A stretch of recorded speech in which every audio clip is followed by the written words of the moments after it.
Ok nhớ luôn á, nó nhớ chuyện về tổ cấu bên nó nè, nó sẽ có xì mười luôn luôn nè, xong rồi mua khẩu vị chè chỉ lấy muốn có chè nhớ chè sơ tổ cấu nó aussi nó,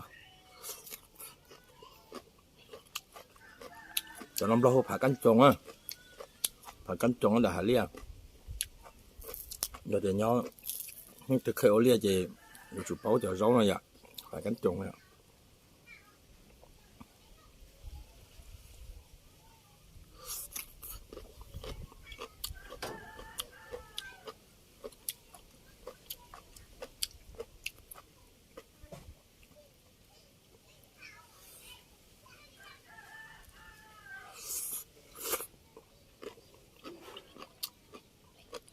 Mua pà mực đó.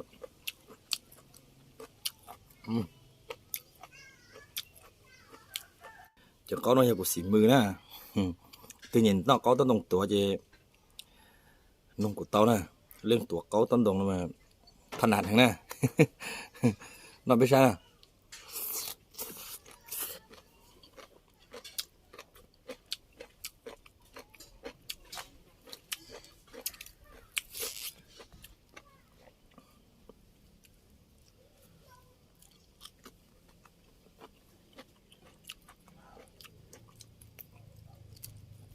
Cho nó cầu sống nè, có nhiều hành là tao chụp hành là tao này ạ, nó là gì nó là tao,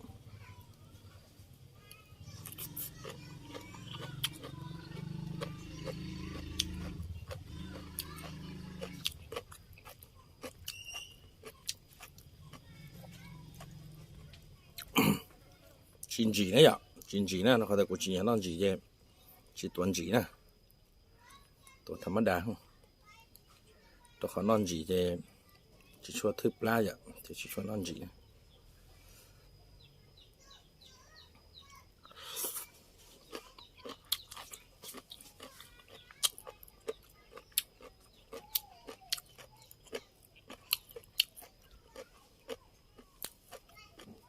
Cho nó đùm lo phải cắn tròn nè, phải cắn tròn ấy đã hạt lia rồi, cho cái khơi lia tê li bê chỉ pháo nè, sản nó chỉ kia bên hạt lia chỉ đây là lo ha.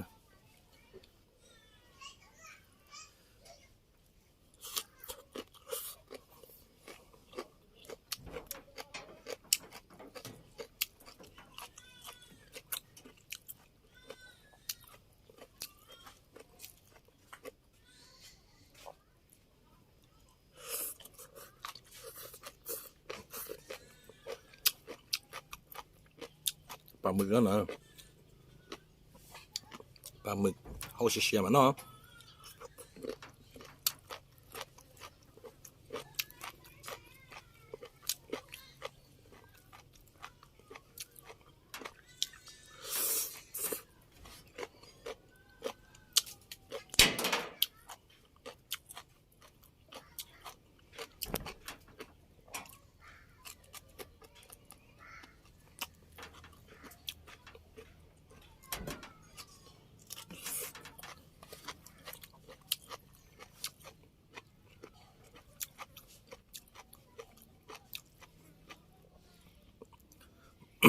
cũng mà cũng nhận nó có tuổi bé mà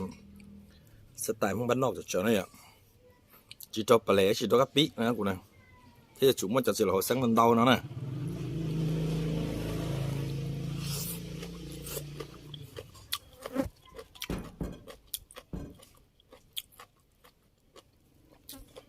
không chưa nè.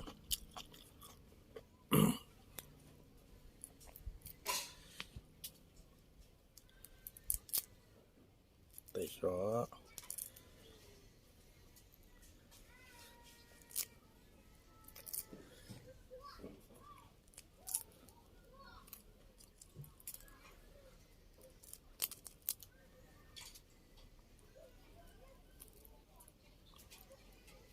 cũng mà có ý nên là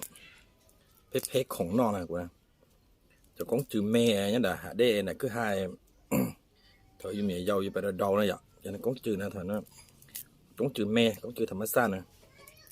cho nó chỉ thưa có nó tài chỉ muốn chịu xua vậy, tôi chỉ nói cho con chữ lo nó là gì họ chịu chả.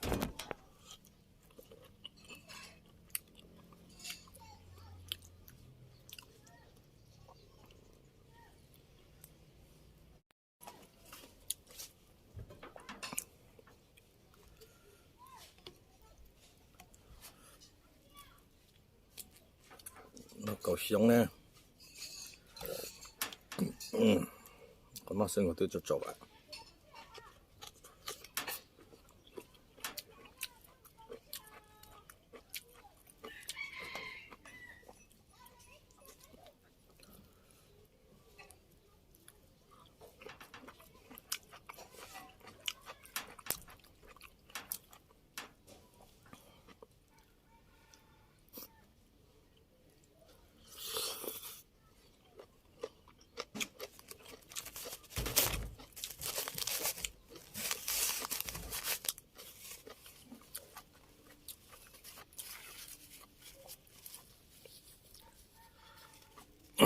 chặt cú này thôi nè chặt cú chặt lại đi có shit khởi sư nhớ chỉ cái gì mà chịu gì là họ thế nó lâu lâu nuôi à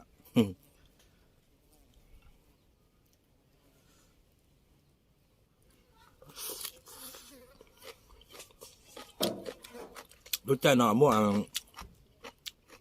จะสีมะกอมหน่อยนะอยากผมพ้องเขา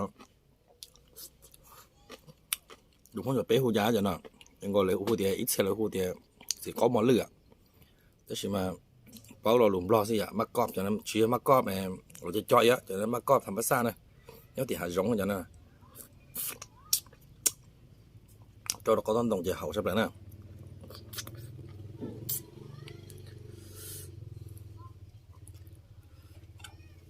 vậy thì sao nó có tông đồng tua về hũ của nè chỉ của tua mà của tua bé bà non bé to xe được chứ nè chỉ cho bà lệ chỉ mà cho cái pi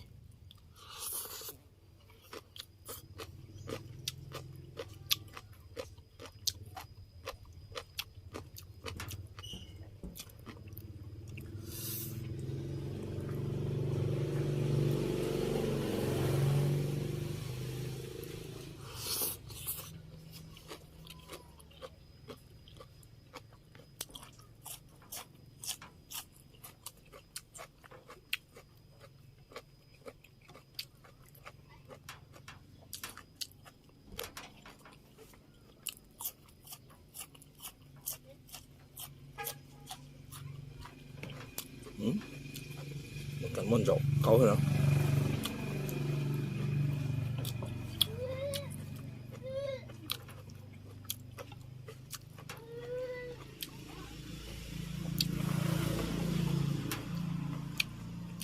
nhớ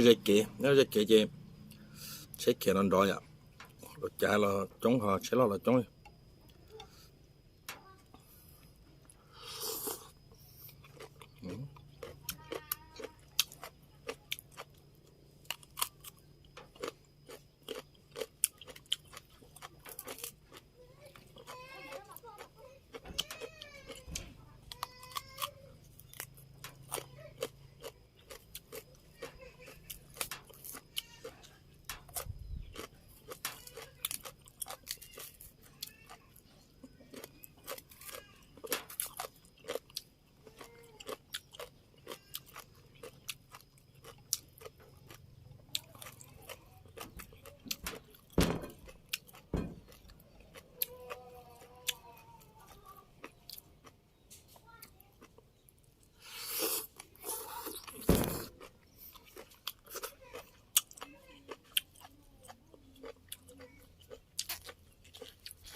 xì lư nó mò táo nóเป็นตลาดผมมองเอ็ดตัวอย่างจงมองกระปง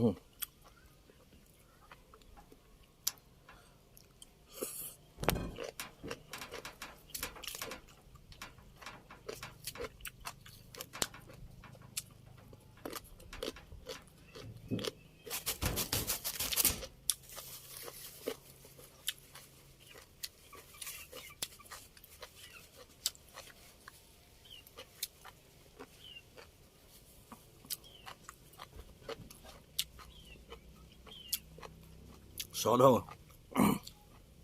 sợ đâu giờ nhau cắn đồng nữa không thường để các chuyện nó mua cho bong bong này chỉ nhau cho cắn đồng thì nhau tổng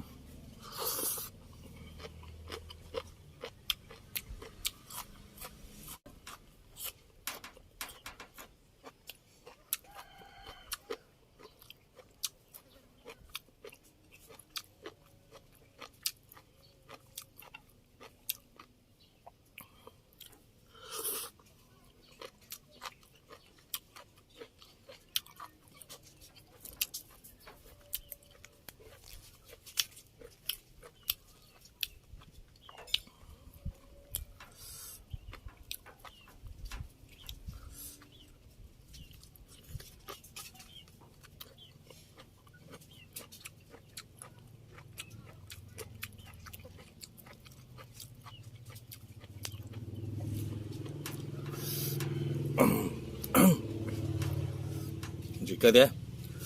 để chỉ nó xem mà nó non gì ấy chỉ nó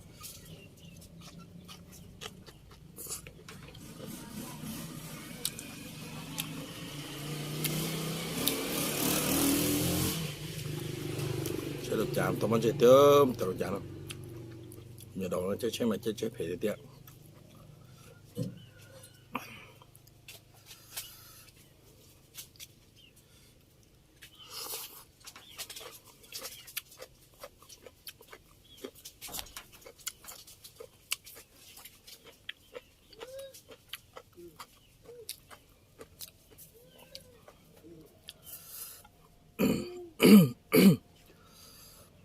ta nó là xịn nó comment tới xe này bọn nhà nó có được của xe có xả trắng nó từ bỏ nó xả trắng chúng mà chịu qua thì tối nay tao có làm gì khác trời thì mà thayไปใช้ที่เช่นนั้นสิ